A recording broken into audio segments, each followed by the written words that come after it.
ဒီနေ့ကစပြီးကျမဒါပုံပွင့်လင်းလင်းပြောရအောင်မယ်ပုံပွင့်လင်းလင်းပြောရမယ်ဆိုတာဒါမတ်ခိုင်ပေါ့နော်အဓိကတော့မတ်ခိုင်ကရွာကိုသူ့ဖေနေမကောင်းလို့ဆိုပြီးအိမ်ပြန်သွားတယ်ပြန်သွားတဲ့အချိန်ကစပြီးအိမ်အလုပ်တွေအကုန်လုံးကျမပဲလုပ်ရတာဟုတ်တယ်နော်ဆရာမ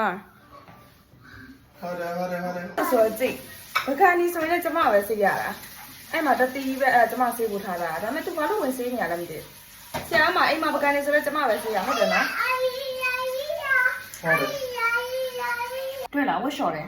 ဝတ်လျှော်ရဲဆိုတော့လည်းကျမပဲလုပ်ရအဲ့မှာဝတ်တွေတပုံကြီးနဲ့ကျမလျှော်ဖို့ထားတာအဲ့သူဘာလို့လုပ်နေရလဲဆရာမဝတ်တွေလည်းကျမပဲလျှော်တာဟုတ်တယ်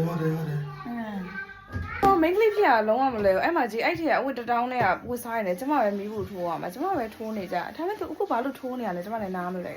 ဆရာမအိမ်မှာမီးဖို့ဆိုလဲကျမပဲတိုက်တာဟုတ်တယ်နော်ဟုတ်တယ်အဲ့ဒါပဲမိန်းကလေးရဘွားမလွယ်ဘူး